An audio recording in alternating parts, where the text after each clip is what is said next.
honor of introducing the next guest, and this is someone that doesn't need an introduction. In fact, I tell people all the time is that if you've not met the governor of Montana, you've gone out of your way not to meet the governor of Montana, because there's nobody that I can think of that works harder and is more places than Governor Greg Gianforte. And I got to tell you, the relationship that we have as an organization with not only the governor and his staff, but his entire cabinet is unparalleled. We work very, very closely together, and it's because the goals that we have are the same goals. We are all very interested in seeing the Montana economy grow. And I tell folks a lot of times that we're finally getting to the point to where we have an economy that we as Montanans deserve. And a lot of that is due to the fact that we've got great leadership in the state of Montana. And so please join me in welcoming Governor Greg Gianforte.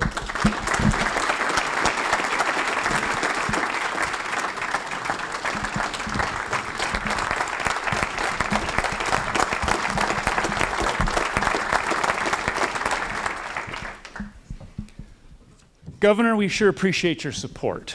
My pleasure. And you know, one of the things that has been a big issue for the business community is the business equipment tax.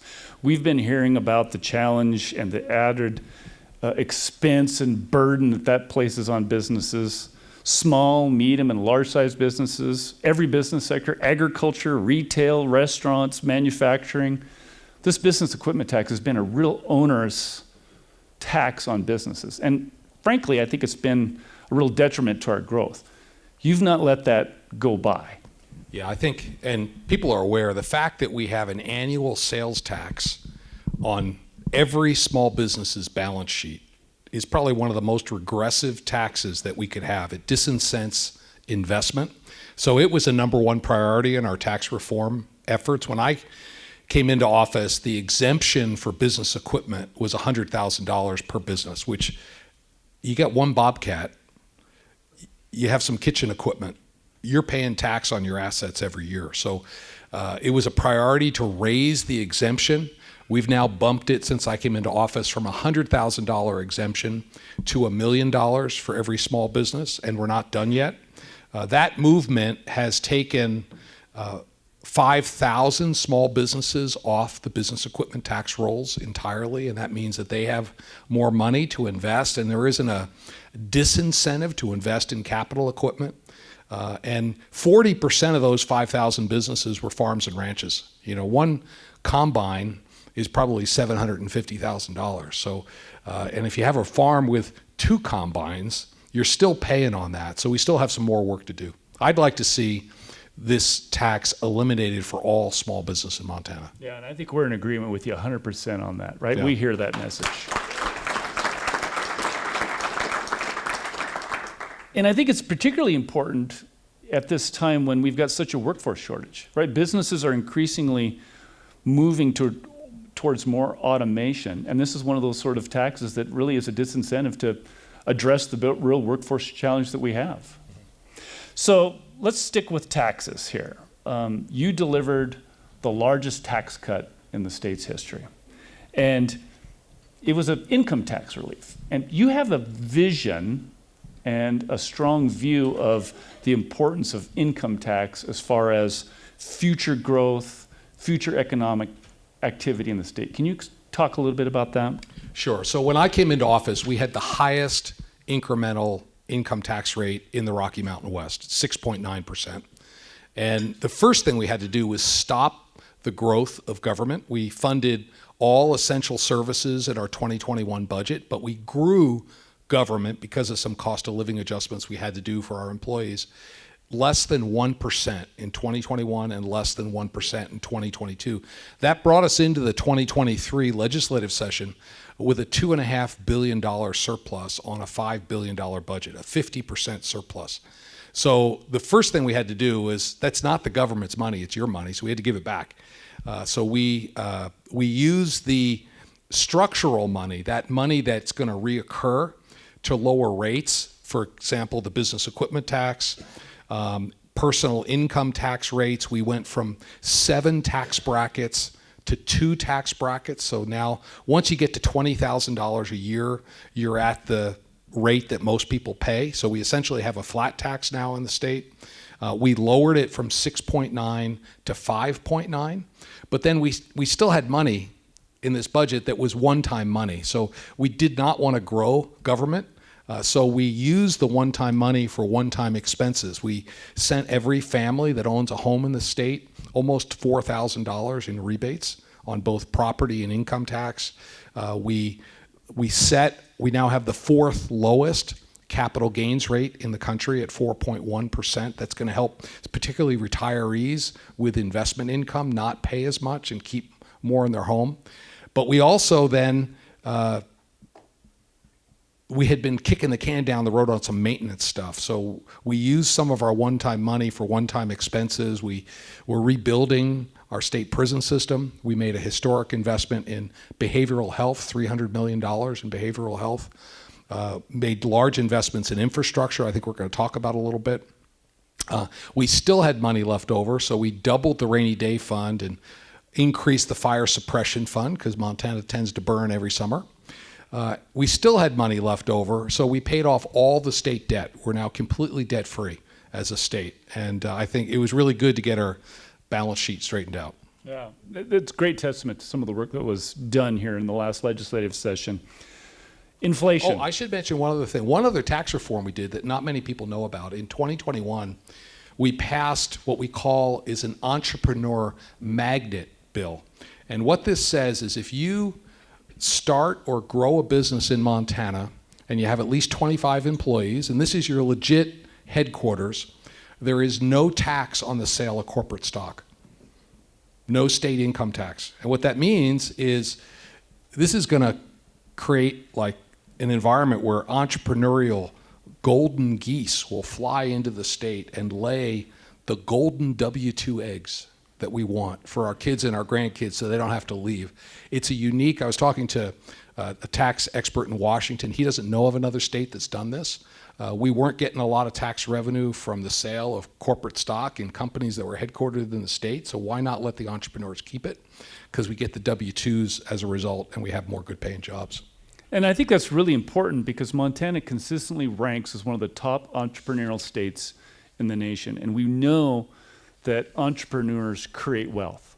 And what I think is really exciting about entrepreneurs and entrepreneurship in Montana is that it's creating opportunities and wealth in both rural and urban parts of the state. It really distributes wealth creation. And so this sort of tax break that you're talking about, right, I think is going to lead to greater things to the state of Montana going forward. Inflation, right? We hear this a lot. Montana Chamber Foundation, we have one of our biggest events every year, the Governor's Cup Golf Tournament at the end of July. We're already making plans for next year. And as we start making plans for next year, all of the vendors that we're talking to are raising their prices significantly. Food costs, venue costs, everything is going up. And so we've seen inflation have a real impact on Montanans. And one of the things we've seen is housing affordability. It's really created a real crisis. Prior to 2020, you would hear pockets of housing challenges. Now it's a statewide issue. Can you talk a little bit about this housing challenge and some of the things that you've been doing to try to address this from a long-term standpoint? Yeah, I think this housing affordability is really the number one issue facing working Montana families, and that's why we've taken it on head on. Looking forward to the Governor's Cup golf tournament. I hope many of you will be there. Yes, once again, just in case you were curious, the First Lady and I will be driving the beer cart. It allows us to see everybody, and everybody loves us when we show up with a cold beer. So I hope to see you up there. What we realized, the affordability crisis is a confluence of a couple of macroeconomic issues. One is, because of the show Yellowstone, everyone's discovered Montana. They come here, they want their slice. We have more demand than we have supply. That combined with the poor fiscal policy at the federal level, where we've been spending more than we should, now we have more dollars chasing the same goods and services, it's inflated building costs, it's inflated everything. That combined with the fact that, and this was shocking to me when I learned this, 40% of the cost of a new home is government regulations. So we formed a bipartisan task force to get the best ideas. We included national think tank people from the building industry, state officials, local county commissioners, and we said cast a broad net and give us all the ideas. And here's what we learned. As I mentioned, we primarily have a supply problem.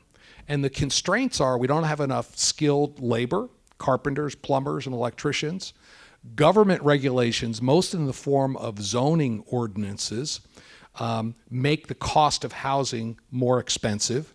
And all of the dollars available for infrastructure in the programs we have for like water and sewer were only allocated to urban renewal. They were only available for replacement of existing water and sewer. So here's what we did. Starting with that last one, I asked the legislature for, out of the surplus, $200 million for a low-interest revolving loan fund. We call it the Homes Act.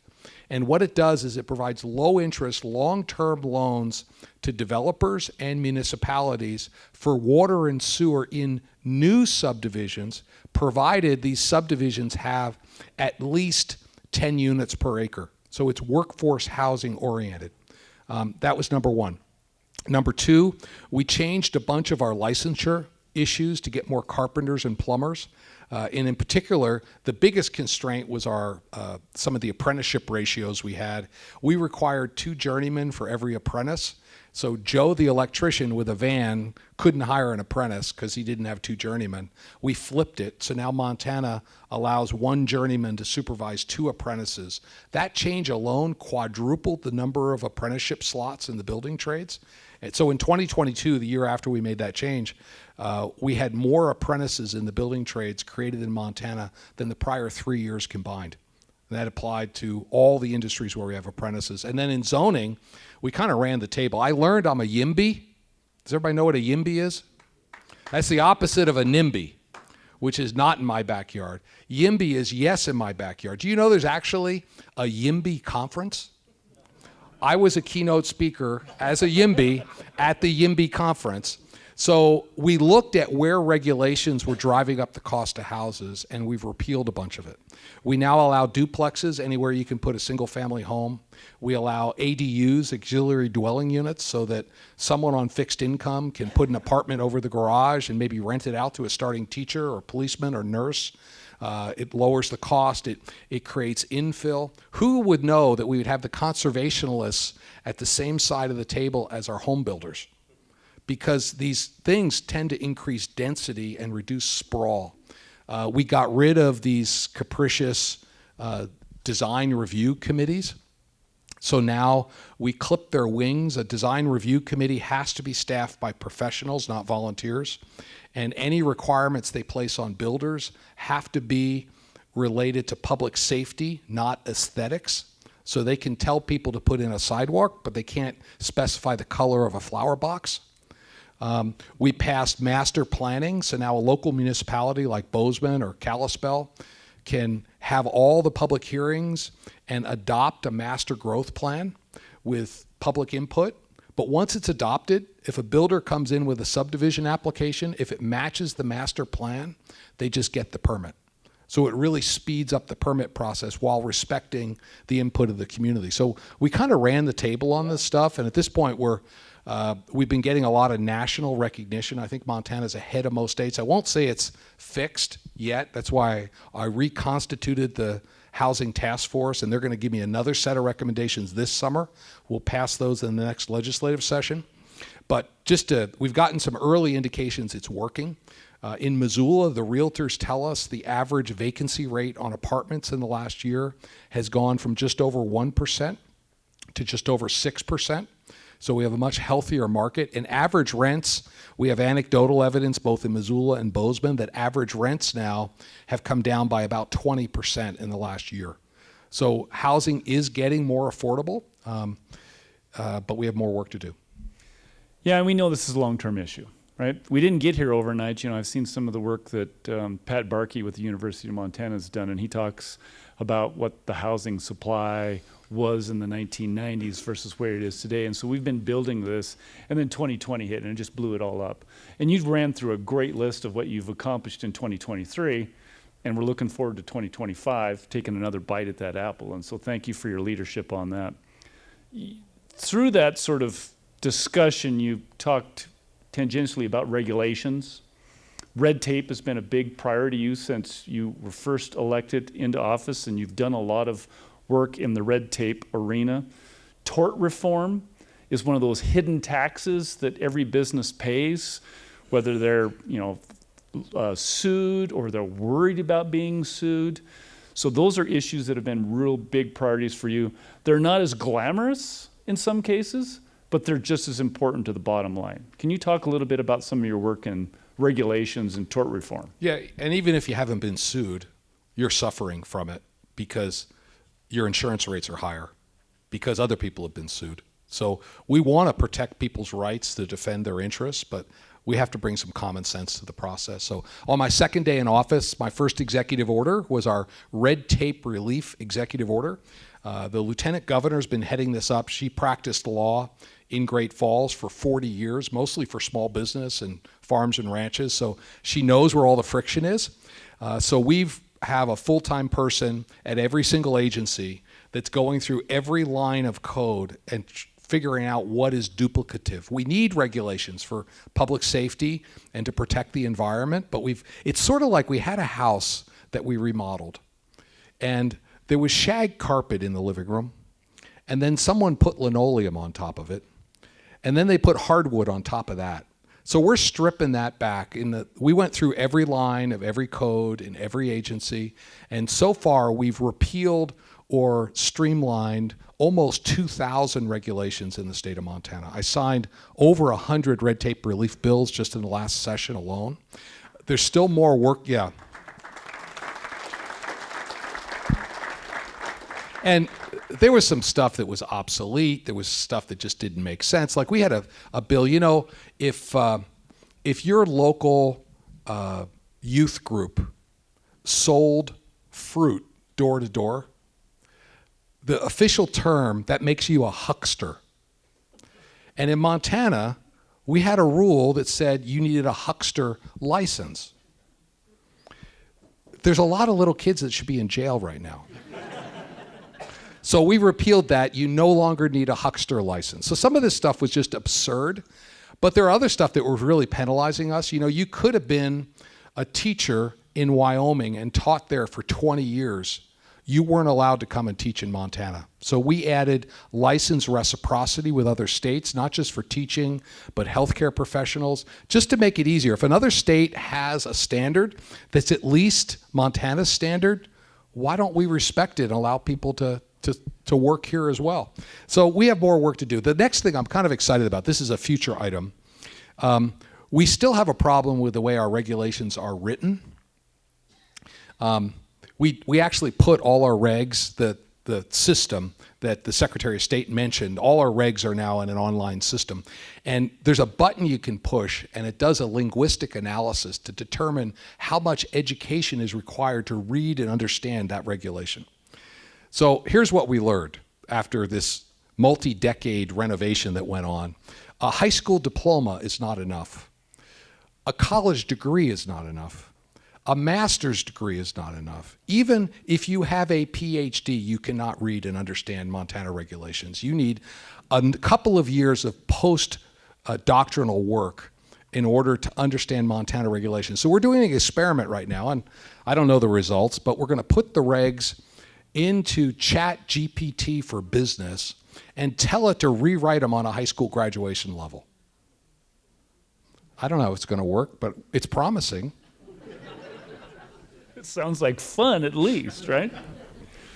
Well, this tort reform, you mentioned that, and we're going to hear a little bit about that this afternoon. The president and CEO of Northwestern Energy is going to be joining us this afternoon. He's going to talk about the wildfire issue and how out-of-control jury decisions in states like California and Washington are significantly raising the insurance rates both for energy providers and homeowners.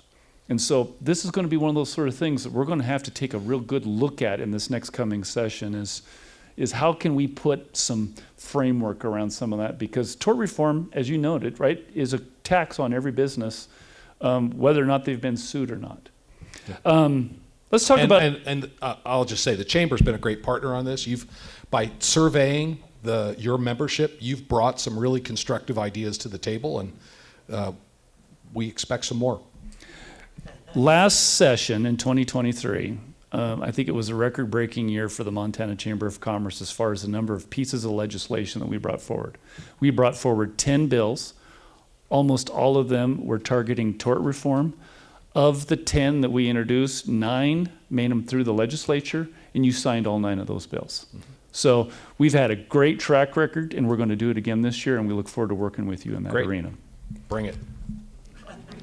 Unemployment, record lows. It's a lot you can brag about, but at the same time, it's creating some real pinch points in the business community. It's like what we hear consistently from employers is that, right, not only from a sustainability standpoint, but from a growth standpoint, growing a business has become really difficult just from a workforce standpoint. Can you talk a little bit about some of the ways that you're empowering businesses to address this critical shortfall we have? Yeah, and as I talk to business owners, and we have many in the room here, it's the number one issue. And it's not just business, it's healthcare, it's education, it's government as well. Workforce is the issue. The companies that have solved this problem have figured out how to grow their own. That's the theme we're seeing. And it involves engagement at younger ages with students. So we did a number of things. I think I'll just highlight a few of them. In 2021, we passed a bill called the Workplace Learning Experiences, and then we enhanced it in 2023. This allows high school students to spend 2 to 20 hours a week in the workplace and get high school graduation credit for it. This is an authority that's given to the local school board, so I would encourage you to work. And local chambers have been really helpful here. Like I'll give Kalispell a shout out. The school has a full-time workplace learning experience coordinator. The chamber then recruits internship slots from their members. And if I get my numbers correct, I think they're placing about 60 interns a year in business environments. And why, you ask a little kid, what do you want to be when you grow up? They say, I want to be a fireman, or I want to be a policeman. That's because that's who they see. Kalispell is actually doing this now at K through 8 as well as the high school levels. You say, what's a second grader going to do on a job site? Well, they can take a tour, and they can get excited about running a piece of machining equipment or doing assembly or welding. We have to expose kids to these things at an earlier age. So if you're interested in these, if you're doing it already, congratulations. If not, work with your local school board to get into their internship program to get them in there. The second thing we've done, I mentioned the apprenticeship ratios, which we've changed.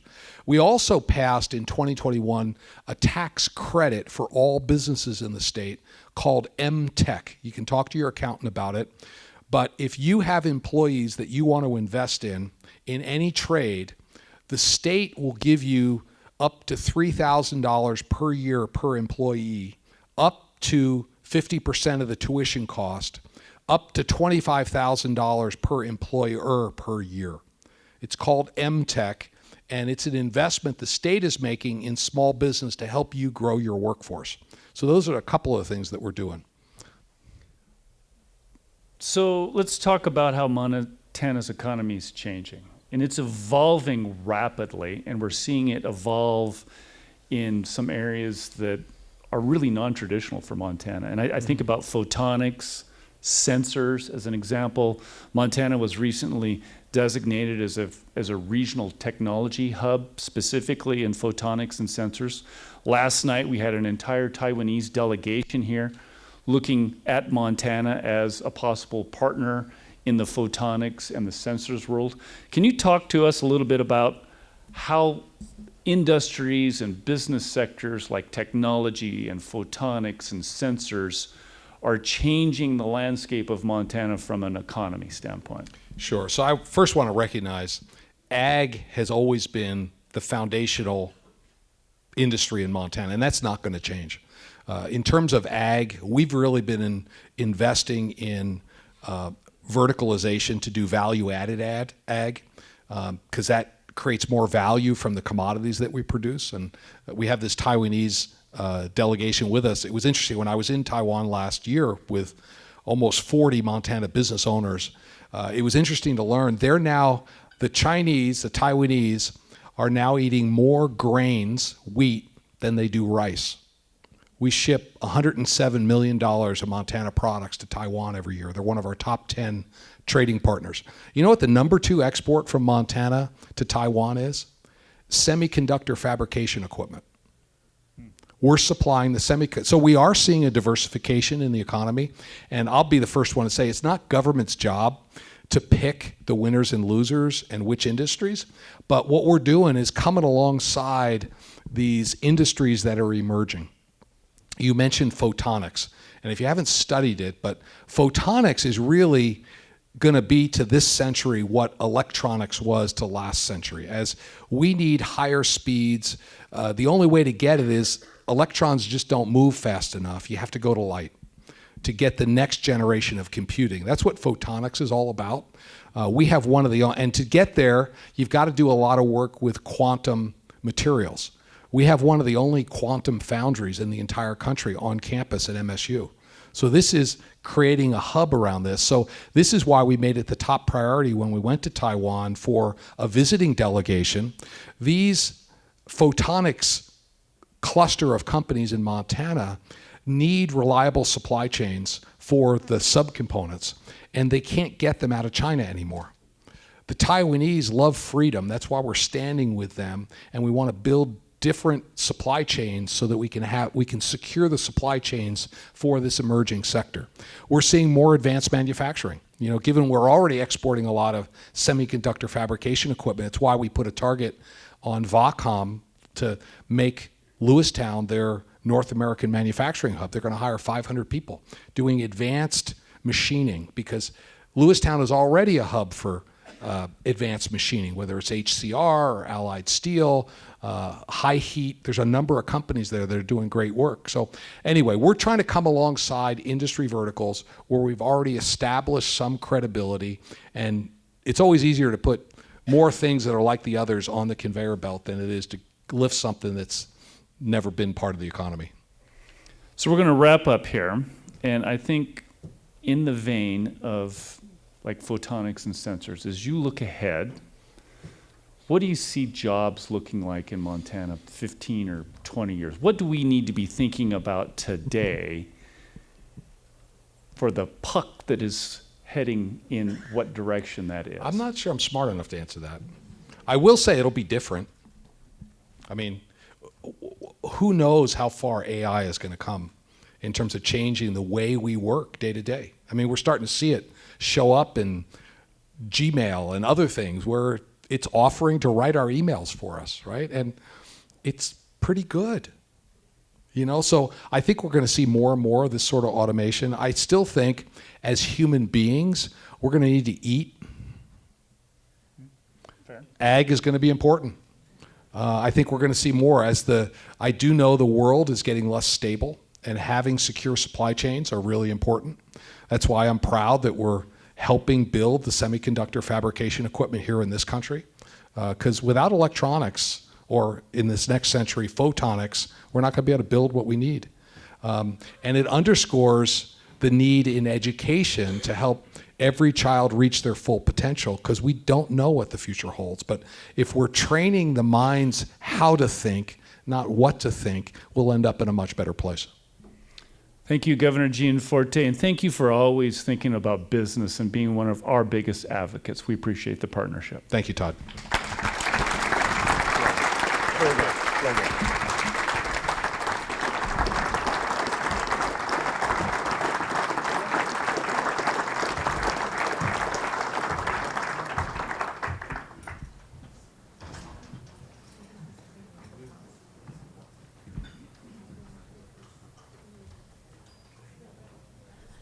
A true heartfelt thank you to Governor Gianforte. Thank you for your leadership. Thank you for always thinking outside the box. Also, a thank you to First Lady Susan Gianforte, who also does so much work for the state of Montana. We appreciate both of you.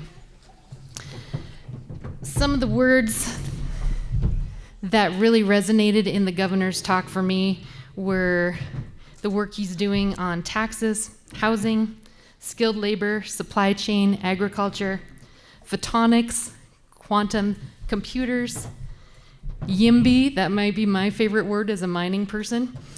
And I will say that I think the key to everything that you just heard is to have the best, strongest, healthiest economy is diversity. And we are really gaining on having a very diverse economy in Montana. So thank you for being a co-sponsor on this summit, and thank you so much for the strong comeback of Montana.